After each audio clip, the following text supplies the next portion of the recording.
Bonjour, bonsoir. Bonjour, bonsoir. Bonjour à tous les Bichi Congo. Bonjour aux Africaines et aux Africains, ainsi que les peuples Congo de partout dans le monde où vous êtes. Ici, c'est Maman Olga depuis les États-Unis, la maman de la Fédération Congo, la gouverneure de Mpangala, la maman de Voix sans voix, la maman de la jeunesse africaine ou encore de la jeunesse Congo abandonnée à eux-mêmes. La maman de la jeunesse opprimée, la maman de la jeunesse dont on a détruit l'éducation. Je suis toujours là présente pour venir parler à mon peuple. Bienvenue et welcome sur la chaîne de Maman Olga qui est la gouverneure de Mpangala, le mur de Mpangala, la gardienne du temple, la maman de la Fédération Congo, comme je venais de vous le dire. Je suis toujours présente, membre du Conseil fédéral Congo. Ici, mes chers compatriotes, les chers matriotes, la manipulation ne passe pas, l'intimidation ne passe pas, les menaces ne nous font pas peur, ne nous font pas reculer, le mensonge ne passe pas non plus. Ici, dans la chaîne de Maman Olga, c'est la vérité, rien que la vérité. Aucune information que Maman Olga vient diffuser ne passe au laboratoire. Je vous informe, je passe mon information telle qu'elle est et je dis les choses telles que je les pense. Parce que je ne suis pas là pour faire, essayer de susciter une amitié, un amour ou je ne sais pas faire plaire. Je suis là pour informer le peuple dont je suis victime, parce que je suis victime. Si aujourd'hui je suis dans ces pays, c'est parce que si je demeure et j'y suis encore, c'est parce que notre pays, notre continent va très mal. Alors que nous avons toutes les potentialités, nous avons toutes les possibilités, nous avons tout sur notre continent, dans notre continent, pour que nous puissions vivre fièrement, humblement et en pleine liberté.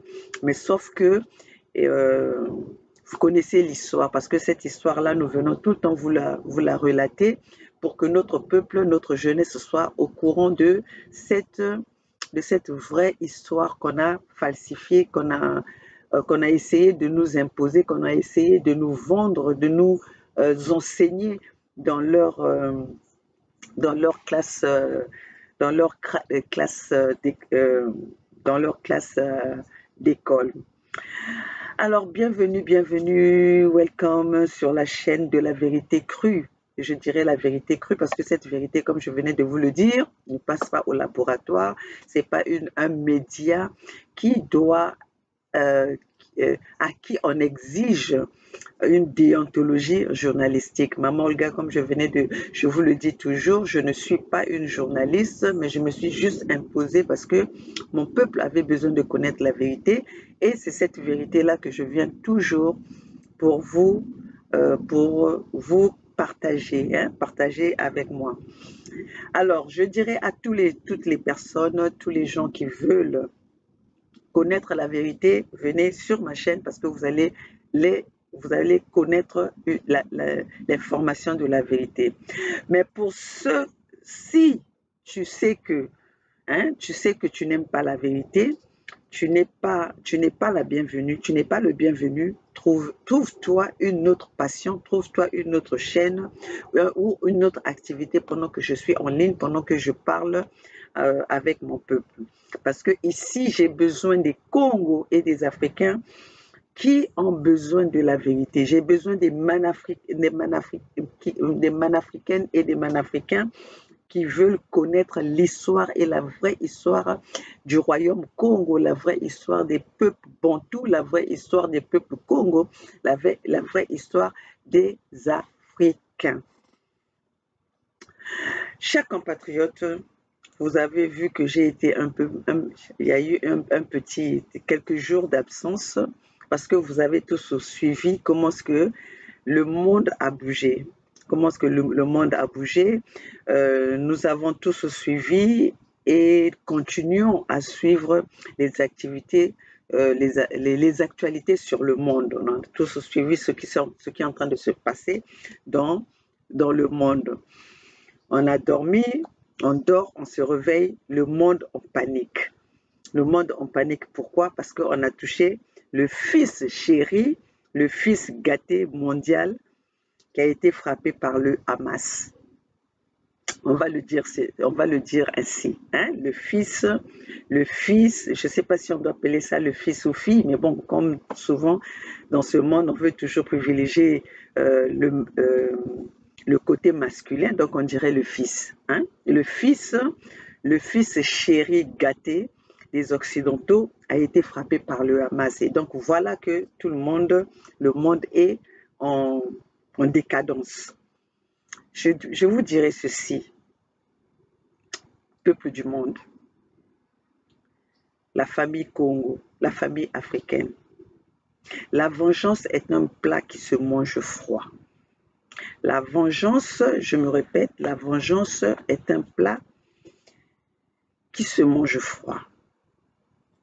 On ne peut pas se réveiller le matin aujourd'hui comme nous sommes en train de voir les accusations sur le Hamas qui a frappé, le Hamas qui a fait ceci, les Palestiniens, les terroristes, on leur a donné tous les noms. Hein?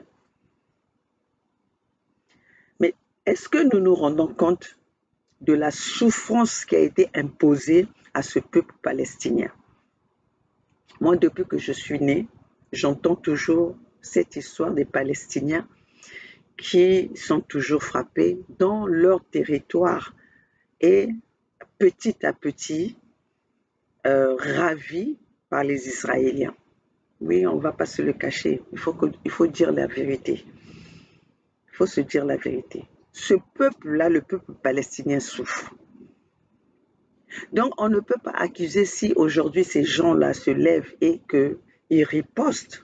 Parce que nous voyons tous à tout temps comment est-ce que le fils chéri gâté des Occidentaux frappe les Palestiniens jusqu'à empoisonner le président de la Palestine, Yasser Arafat. Yasser Arafat a été empoisonné. Il est mort malheureux. Yasser Arafat a toujours vécu dans les voitures. Yasser Arafat a dormi a vécu dans la clandestinité. Mais voilà qu'aujourd'hui, qui peut aimer?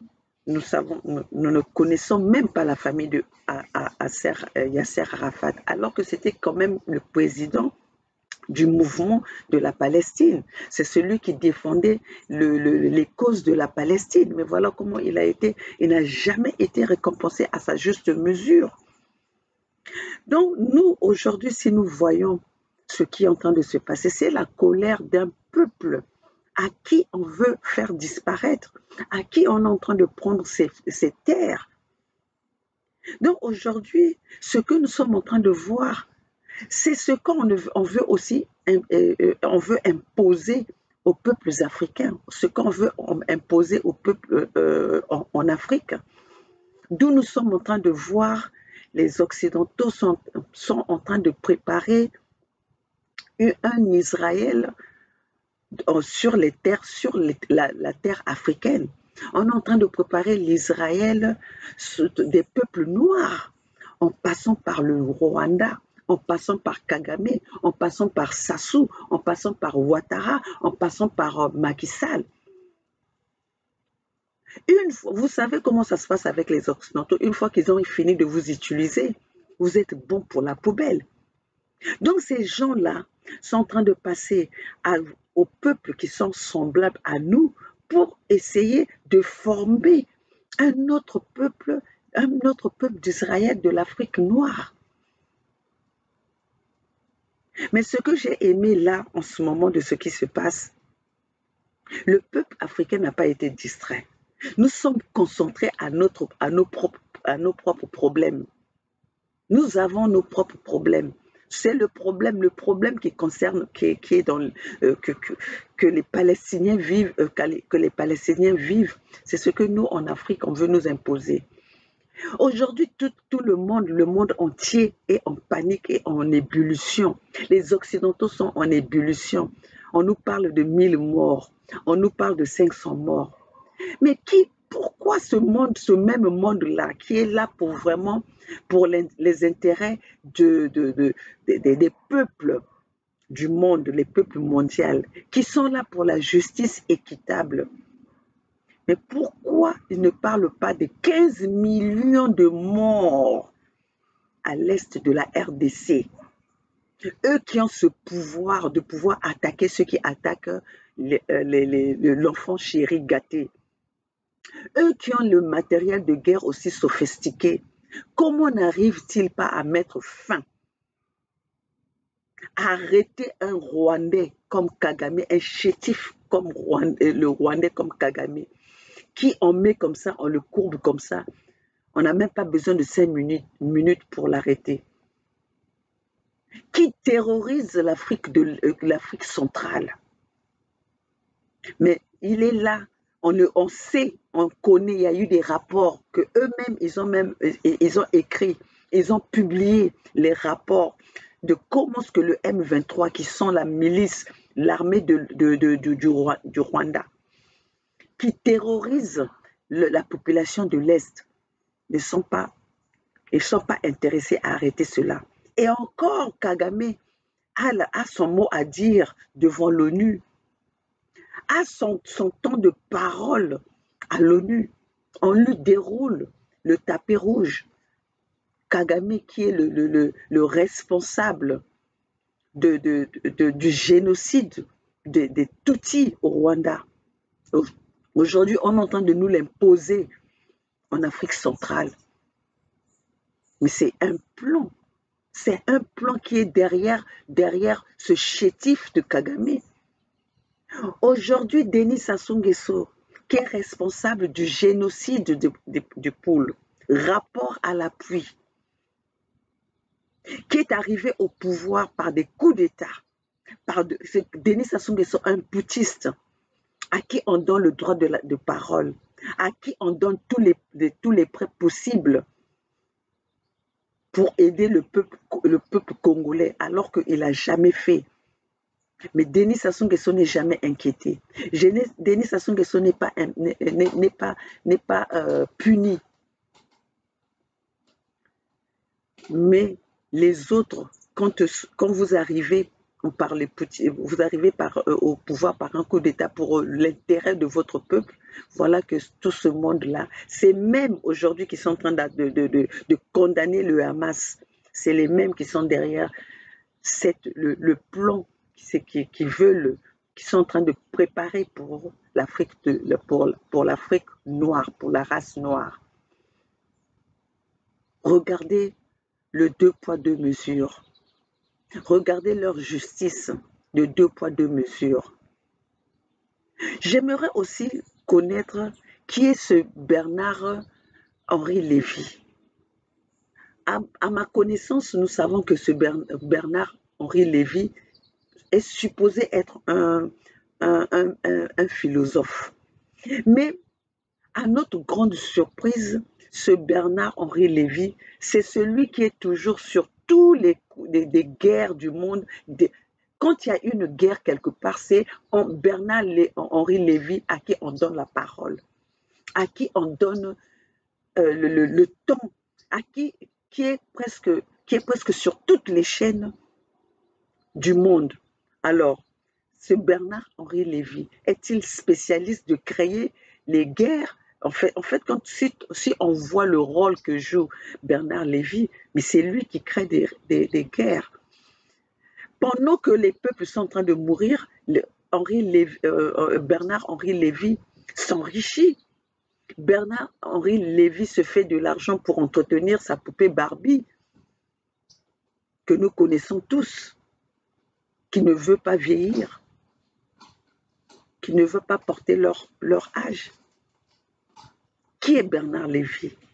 Et quand on voit les propos de Bernard Lévy, de Bernard-Henri Lévy, Bernard-Henri Lévy n'est jamais pendant une guerre, n'est jamais venu pour nous parler de comment est-ce qu'il faut trouver la paix.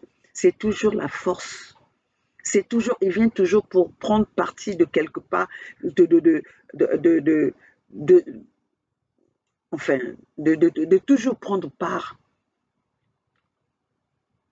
Nous avons vu comment il a réagi par rapport à la guerre à la guerre de l'Ukraine. Venir avec des propos, il fallait assassiner un président qui était autre que Poutine. Il est venu avec des discours de haine. Parce que oui, nous allons se le dire, Bernard-Henri Lévy n'est jamais venu pour apaiser une situation de guerre, pour venir apaiser une situation de tension. Bernard Lévy vient toujours avec des il fait semblant de dire qu'il est là pour les personnes qui ne comprennent pas la stratégie, la manipulation de Bernard-Henri Lévy. Croient que Bernard Lévy est là pour que le monde soit uniforme. Mais c'est faux. Il faut être intelligent pour connaître. Il faut avoir le sens de l'observation pour connaître. Rien que par son parler, rien que par sa façon de présenter les choses, on sent que ce n'est pas quelqu'un qui est là pour les personnes réfléchies. Je dis bien pour les personnes réfléchies. On sait que Bernard Lévy n'est pas là pour apaiser les choses, pour mettre la paix, pour mettre que les gens vivent ensemble, pour rassembler les gens. Bernard Lévy à son côté pris, à son parti pris. Bernard Lévy, ça se voit ce que Bernard Lévy fait. Bernard Lévy a été à l'auteur de la destruction de la Libye. Mais Bernard Lévy n'en parle pas et personne ne condamne Bernard Lévy. Nous n'avons pas vu un responsable occidental venir pointer Bernard Lévy en tant que responsable de ce que, la Libye est en train de vivre aujourd'hui, de ce que le Sahel est en train de vivre aujourd'hui, de nos peuples noirs qui sont en train de mourir dans la Méditerranée à cause de la destruction de la Libye, que Bernard Lévy a été chercher des soi-disant. En plus de ça, il est fier de parler aujourd'hui de la démocratie, qu'il y a en Libye, selon eux. De quelle démocratie on nous parle? De quelle démocratie sans paix? Des élections qu'ils ont fait avec la catastrophe que nous sommes en train de voir en Libye. Bernard Lévy est fier du résultat que nous sommes en train de vivre aujourd'hui. La Libye d'aujourd'hui, Bernard-Henri Lévy est fier de ça.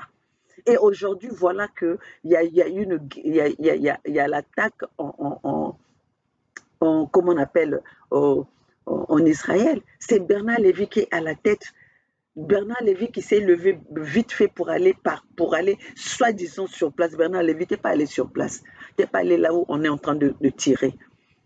Pourquoi vous n'envoyez pas vos propres parents?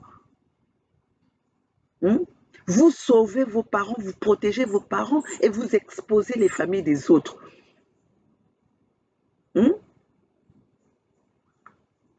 Mais aujourd'hui, si je voulais juste parler, j'ai pas envie de parler, j'ai pas envie de beaucoup parler, mais je veux seulement que, soi-disant, ces intellectuels, ceux qui connaissent, ceux qui ont fait les sciences pro, ceux qui sont, je sais pas quoi, mais regardez la situation, regardez les auteurs de ceux qui sont en train de provoquer la destruction mondiale. Regardez les vraies sources. Les gens là, les Bernard Lévy ne viennent jamais parler de qu'est-ce qui crée à ce que nous vivons les conditions, nous vivons ces guerres. Ils viennent parler de ceux qui agissent pour se protéger, de ceux dont ils ont suscité leur colère pour arriver au point de pouvoir attaquer. Parce que les gens ne sont pas fous. Tu n'es pas fou de te réveiller le matin, tu vois quelqu'un dans la rue, tu commences à l'attaquer. Si tu attaques quelqu'un, ça veut dire que cette personne-là a eu des antécédents. Qu'est-ce qui a provoqué ça? Mais c'est ce que ces gens-là ne viennent pas, vos médias ne viennent pas nous parler, ne viennent pas nous expliquer. Quand ces gens-là sont sur leur chaîne, ils ne nous parlent pas de qu'est-ce qui a provoqué que nous arrivons en cette situation. Ils ne nous parlent pas de la source du problème. Ils ne nous parlent pas des racines des problèmes. Ils nous parlent du résultat. Ils nous parlent de comment est-ce que la personne agit. Quand nous voyons la guerre de l'Ukraine, la guerre de l'Ukraine a commencé. La guerre de l'Ukraine n'a pas commencé pendant que, juste au moment que Poutine est allé attaquer. La guerre de l'Ukraine a commencé depuis longtemps. Depuis la destruction de l'Ukraine, il y avait déjà depuis la destruction de l'URSS, il y a eu un plan. Ces gens-là, ils ont toujours des plans. C'est pas que aujourd'hui vous voyez, ils agissent, mais c'est des plans depuis longtemps, de génération en génération. Quand nous voyons la réaction de Macron, Macron, c'est parce qu'il n'a pas eu, l'expérience de la diplomatie. Mais sinon, Macron est en train de faire la continuité de, de, de, de, de ce que les anciens ont laissé, de ce que Chirac a créé, de ce que Pompidou, de Gaulle, tout ce monde-là. C'est la continuité.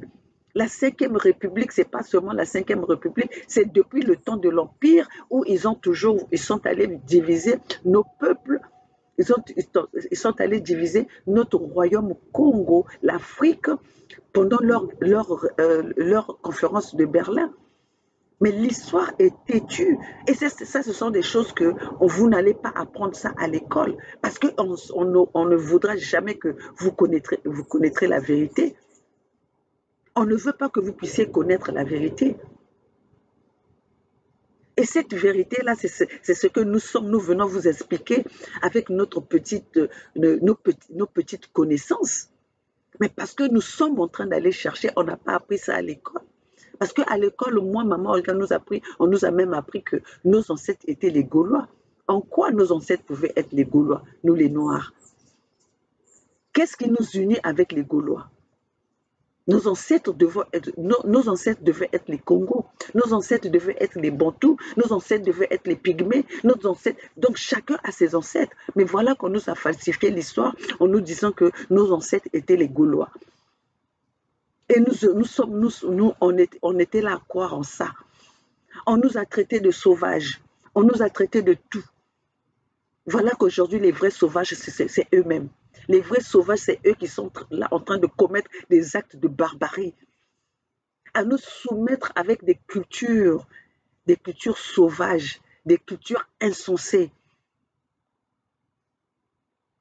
Et quand nous venons pour dire la vérité, c'est nous qu'on pointe du doigt comme si nous sommes ceux qui sont en train de relayer les sentiments anti-occidentaux ou anti-occidentaux. Mais eux, ce qu'ils font, c'est pas, ils quittent chez eux pour venir détruire chez nous. Ils quittent chez eux pour venir imposer les guerres chez nous.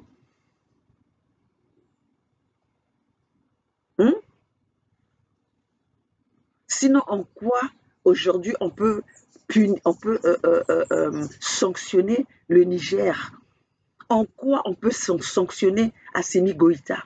En quoi on peut sanctionner Ibrahim Traoré? Quand ceux qui sont des génocidaires, ils n'ont qu'à nous dire en quoi ces gens-là, ces présidents-là, ils n'ont même pas le sang le sang de leur peuple dans leurs mains, mais c'est eux qui sont sanctionnés. Denis Sassou Nguesso, 4 millions de morts au Congo-Brazzaville. Sillonner le ciel du Congo a massacré le peuple Congo sur leur terre. C'est pas nouveau, mais Denis Sassou Nguesso est là. Kagame, responsable du génocide de Rwanda, en complicité avec les Français, avec leur opération turquoise. Personne n'en parle. Ils ne sont pas inquiétés. Bernard Lévy va nous dire qu'il ne connaît, Bernard-Henri Lévy va nous dire qu'il ne connaît pas ce qui se passe au Sahel, ne connaît pas ce qui se passe au Congo-Brazzaville, ne connaît pas ce qui se passe en RDC. Mais nous venons de découvrir que Félix, nous ne venons pas de découvrir parce que nous, on était déjà au courant dès le premier jour qu'on avait proclamé Félix Tshisekedi comme président. On l'avait dit à la minute même. Mais aujourd'hui, la vérité est là. C'était un compromis. C'était un compromis. Alors, quand ça sort de leur bouche, c'est la vérité. Et quand ça sort de nos bouches, Non, non, non, nous sommes là en train de créer, de créer des situations négatives, alors que les situations négatives, nous venons que pour dire la vérité à nos peuples, que nos peuples ne soient pas, ne soient pas distraits, ne soient pas engagés à autre chose, parce que la vérité est là. Hein? Bernard Lévy, que vous êtes toujours en train de prendre comme le connaisseur de tout, comme le sauveur de la planète. Bernard Lévy, c'est un criminel. Bernard Lévy suscite être la personne qu'on doit tuer devant le peuple entier. Parce que Bernard-Henri Lévy, c'est un qui incite à des guerres mondiales. Hein? Qui va accepter qu'on vienne de chez lui? Vous avez accepté, vous avez reçu quelqu'un et cette personne maintenant doit vous donner des règles à suivre. Et cette personne va commencer, vous lui avez offert une chambre et cette personne va commencer à prendre toute votre maison. Qui va accepter ça? Mais c'est ce qui est en train de, c'est ce que les Palestiniens vivent. Hein? C'est ce que les Palestiniens vivent. Soyez logique, soyez réel. Pourquoi vous voulez nous mettre toujours, vous voulez toujours susciter, nous vendre le mensonge, même quand la vérité est là, même quand nous sommes en train de voir la vérité. Hein? Les terres d'Israël, ce sont les terres des Palestiniens, ce sont les terres de la Palestine. Et jusque-là, votre enfant gâté ne s'est pas arrêté là. Il ne fait qu'avancer, il ne fait que prendre les terres des Palestiniens. Et quand maintenant ce peuple-là agit, vous êtes là à venir tous vous mettre ensemble pour aller, pour les attaquer. Mais ils ont le droit de défendre leur terre. Ils ont ce droit-là. C'est vous qui dites, vous nous prenez la démocratie, mais vous êtes incapable même d'accepter le franc-parler des autres. Vous êtes incapable d'accepter même la vérité. Parce que vous êtes habitué à vendre à vendre le mensonge. C'est pour ça que vous avez exigé la déontologie, la déontologie journalistique. Cette déontologie journalistique, c'était pour respecter vos mensonges. C'est pour ça que nous voyons quand vous avez, quand il y a, quand il y a une information, c'est toutes les chaînes qui relayent l'information dans la même direction, dans votre même logique. Hein? Donc, moi, pour nous, les Africains, nous ne pouvons. C'est pour ça que d'ailleurs les Africains sont restés au calme. Ce que j'aime, ce que vraiment j'ai apprécié en ce moment-ci, c'est que les Africains ne sont pas rentrés dans leur ce tourmente-là, comment je veux le dire.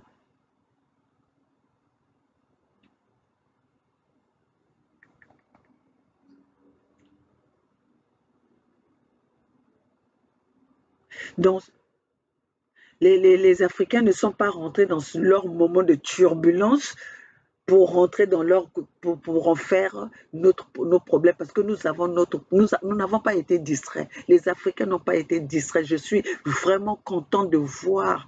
Je suis ravie de voir comment est-ce que les Africains sont restés droits dans leurs bottes à s'occuper de nos propres problèmes.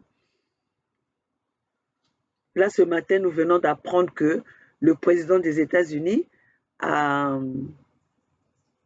arrêté l'aide au peuple, au peuple du Niger. Comme si c'était si vraiment ces gens-là sont pour le peuple, pourquoi ils sanctionnent, quand ils sanctionnent, au lieu de sanctionner le gouvernement, ils sanctionnent tout le peuple? Pourquoi? Si ces gens-là étaient pour le peuple, si ces gens-là plaidaient la cause pour le peuple, pourquoi ils sont toujours en train, au lieu de sanctionner les gouvernements, au lieu de sanctionner les individus, mais ils sont là à sanctionner tout le peuple? Si ce n'est pas leur plan pour nuire le bien-être des peuples. Hein? Là, nous venons d'apprendre le président Nous venons d'apprendre le président Biden à arrêter l'aide au Niger. Mais leur aide, là, depuis qu'ils ont commencé à donner l'aide au Niger ou en Afrique, l'Afrique a changé en quoi? L'Afrique a changé en quoi? Depuis que nous entendons de l'aide, de l'aide, de l'aide. L'Afrique a décollé en quoi? L'Afrique s'est développée où? L'Afrique qui n'a pas d'eau, alors que nous avons de l'eau naturelle, nous avons de l'eau de pluie. L'Afrique qui meurt de faim, que eux-mêmes prônent comme le continent le plus pauvre. Quand eux, ils viennent se servir chez nous, leur aide, ils n'ont qu'à garder leur aide. On n'en a pas besoin, mais qu'ils nous foutent la paix. Qu'ils nous foutent la paix. Est-ce que les Africains mettent leur nez dans leurs problèmes, les problèmes des Occidentaux? Pourquoi eux, ils sont toujours obligés de mettre leur nez, leur bouche, leurs odeurs, leurs pieds, tout dans nos problèmes à nous? Ils n'ont qu'à garder leur aide. Nous n'avons pas besoin de leur aide. Leur aide nous a changé en quoi? Leur aide a changé nos peuples, nos familles en Afrique là-bas en quoi? À venir faire la propagande, ils ont arrêté l'aide, ils ont arrêté l'aide. L'aide, ça fait quoi? Ça nous a changé en quoi? Dites-nous un peu. Si ce n'est pas leur gouvernement qui place là-dessus pour tirer sur nos peuples, leur aide, là, c'est les aides en matériel de guerre pour venir tirer les peuples, c'est ça? Leur aide là qu'ils donnent même là au Gabon, qu'ils ont soutenu leur coup d'État, leur faux coup d'État là. Le peuple gabonais va bénéficier en quoi? Le peuple gabonais a bénéficié en quoi? Là où ils sont en train de donner l'aide. Le Congo-Brazzaville, là où ils donnent l'aide, le Congo-Brazzaville a bénéficié en quoi? Le Congo-Brazzaville n'a pas d'eau. Les gens chient même dans les sachets et jettent chez les voisins. En quoi le Congo-Brazzaville a bénéficié? En leur aide. Venir mentir les gens ici, faire de la propagande de l'aide en Afrique. Mais ils ont qu'à garder leur aide. On n'en a pas besoin. Gardez votre aide et prenez vos armées. Ramenez vos armées chez vous. Votre armée que vous placez dans notre continent, ça aide à qui? Ça nous protège en quoi? Ça nous avance en quoi? Il faut qu'on vous dise les vérités. Nous devons vous dire les vérités et merci parce que nous avons quand même ces réseaux sociaux qui nous donnent cette possibilité de vous dire les vérités parce que personne n'ose vous dire les vérités dans vos médias instrumentalisés. Dans vos médias à la déontologie mensongère. Personne n'ose vous dire la vérité. Nos peuples doivent connaître la vérité. Gardez vos aides. Vous avez compris? Gardez vos aides. Nous n'avons pas besoin. Gardez vos aides et foutez-nous la paix. Que chacun s'occupe de ses oignons. Que chacun s'occupe de ses oignons. L'aide, l'aide, l'aide. Nous avons toujours entendu, vous nous avez fatigué les oreilles en entendant l'aide, l'aide, l'aide, l'aide, l'aide. Gardez vos aides. Gardez vos aides. Et ne venez plus piller chez nous. Nous allons voir qui aura plus besoin de l'autre. Qui aura plus besoin de l'autre. Vous nous avez tenus sous le seuil de la pauvreté. Vous nous avez tenus à ne pas nous développer. Et après, vous êtes là toujours à venir nous raconter les aides, les aides, les aides. Si le peuple africain a pu vous libérer de vos guerres, et pourquoi vous croyez que nous, on ne peut pas se libérer nous-mêmes? Pourquoi on ne peut pas se libérer nous-mêmes?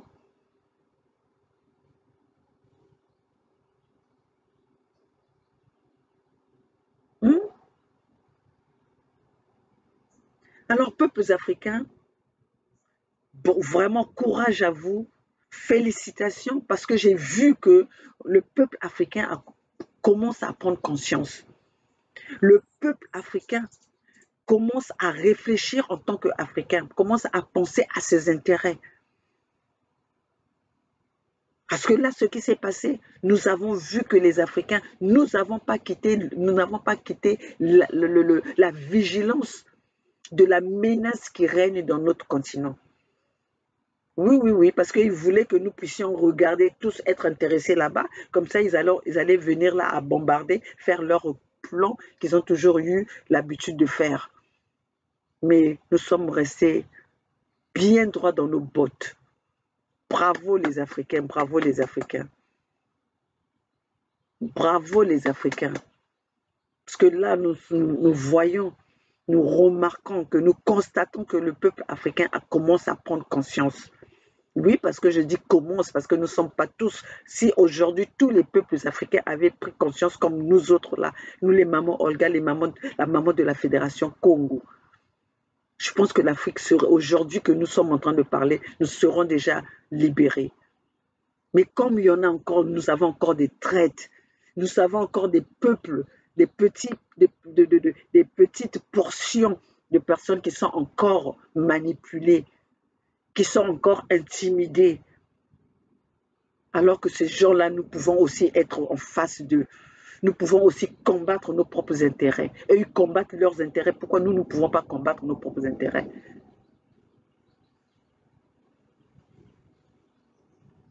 Donc voilà, peuple Congo, peuples africains, mon message aujourd'hui, c'était pour dire, peuples africains, nous avons nos propres intérêts à, à protéger. Nous avons nos propres problèmes. Donc, restons concentrés. Ne nous déconcentrons pas avec le problème de cette attaque. Parce qu'aujourd'hui, ces peuples qui ont attaqué, c'est comme ça qu'ils ont fait avec Poutine. Non, Poutine a attaqué pour leur donner cette occasion d'aller attaquer la Russie. Pourquoi? Parce que la Russie n'est pas en accord avec eux. Ils cherchent, c'est eux qui attaquent. Et c'est eux qui attaquent en sous-bassement. Et quand les autres ripostent devant le monde, voilà, et se cachent derrière pour dire que non, voilà, les autres se sont fait attaquer. Mais si ce problème de Hamas, ce problème de la Palestine, nous sommes tous venus trouver dans ce monde-là. Ce problème-là existe. Pourquoi est-ce que les Israéliens ont le droit d'avoir la bombe nucléaire, la bombe nucléaire, et les Palestiniens n'en ont pas le droit? Pourquoi vous choisissez les gens à qui peuvent avoir les bombes, le matériel de guerre, et les autres ne peuvent pas? La RDC se fait attaquer. Vous leur imposez l'embargo. Et le Rwanda qui attaque, c'est à eux que vous fournissez les armes. C'est quelle logique ça? C'est quelle formule mathématique?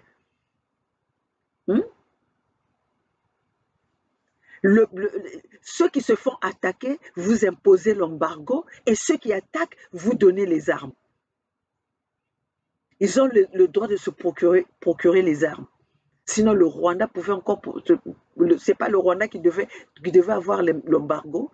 C'est pas le Rwanda que vous devez imposer l'embargo. À Denis Sassou Nguesso que vous vendez les armes depuis des décennies. Il est en guerre avec qui? Il est en guerre avec qui? Cette manipulation va s'arrêter. Notre peuple va s'arrêter contre les ennemis du peuple. Oui, oui. Parce que vous avez fait la politique à la tête du client. Vous avez choisi vos camps. Vous qui nous parlez de la démocratie, vous qui nous parlez de la justice. Vous avez choisi cette justice. À qui la faire appliquer?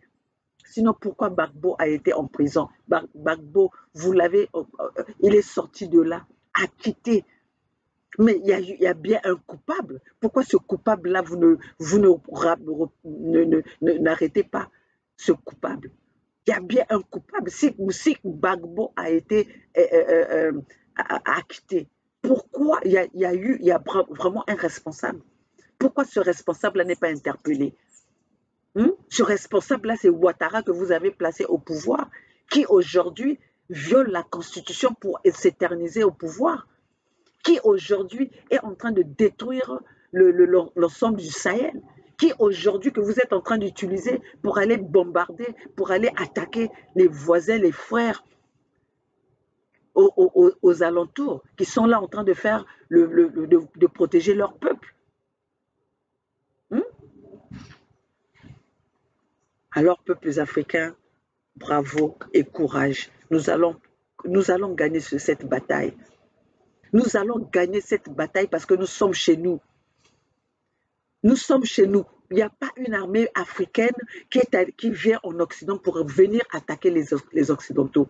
Il n'y a pas une armée. Mais c'est eux qui sont chez nous. C'est eux qui nous ont balkanisés. C'est eux qui nous ont pris en otage. Il est temps. Le moment est arrivé que l'Africain doit répondre au coup de ses ennemis.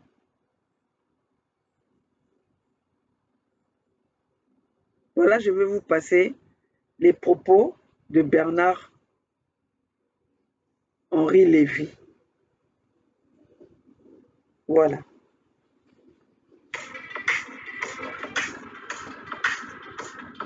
Et puis, on va s'arrêter là.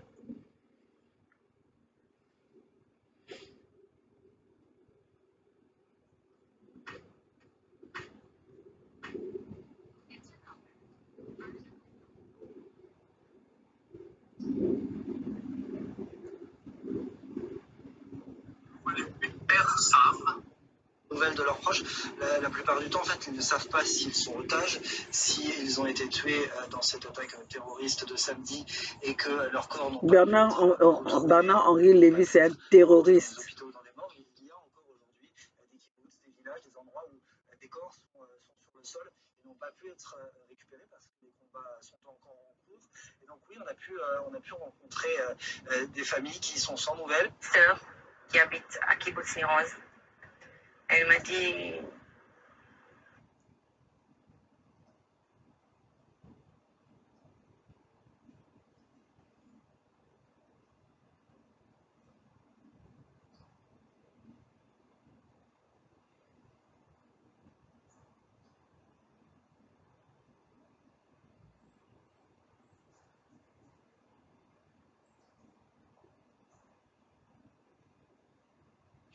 Écoutez, je suis en train de chercher la vidéo de Henri Lévy.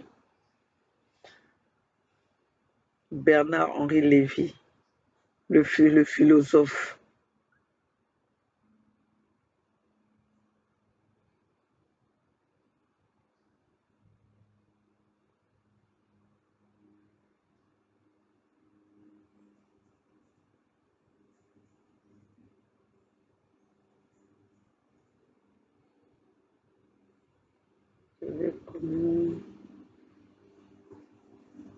Attendez, ne quittez pas.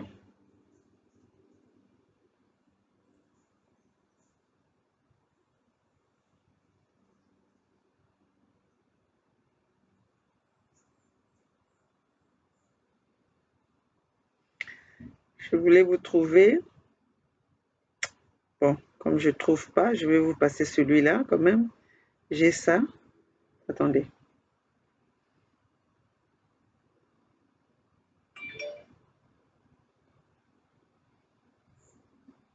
Avec Bernard-Henri Lévy, que je salue et qui se trouve en Israël ce soir. Bonsoir Bernard-Henri Lévy. On vient à vous vraiment dans une seconde. À 22h50 tout à l'heure également, nous serons avec nos envoyés spéciaux qui sont à Sderot ce soir, à Ashkelon notamment.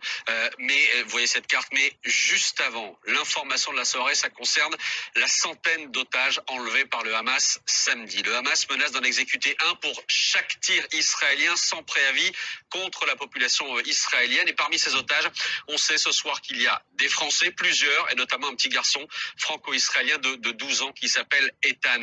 Quentin Bollier, on vous retrouve en direct de Tel Aviv pour BFM TV. Quentin, vous avez rencontré aujourd'hui des familles israéliennes qui sont en plein cauchemar et qui espèrent évidemment le retour de leurs proches enlevés. Oui, effectivement, on a pu rencontrer. Je vais vous passer ça. Je vais vous... brûler les maisons. Israël. Voilà. Je suis à Sderot, à Ashkelon depuis hier soir, je viens d'arriver à Tel Aviv. Et en effet, depuis hier soir, la situation a déjà changé. Il y a un élan patriotique, démocratique, un élan d'union sacrée dans Israël aujourd'hui. Il y a changer le paysage du pays avec la volonté de ramener les otages, de sauver les otages et de casser les reins du Hamas, qui est une organisation terroriste, djihadiste et d'une sauvagerie absolue. Et cette histoire d'enfants otages, vous savez, la manière dont on traite les enfants, c'est un indicateur des tyrannies. Vous en aviez un exemple, vous en avez un exemple en Ukraine avec Poutine. Aujourd'hui, l'histoire du petit Ethan, un petit Français de 12 ans, qui a été séparé de ses parents et qui se trouve dans un lieu inconnu à Gaza et que l'on menace d'exécuter, c'est d'une barbarie absolue.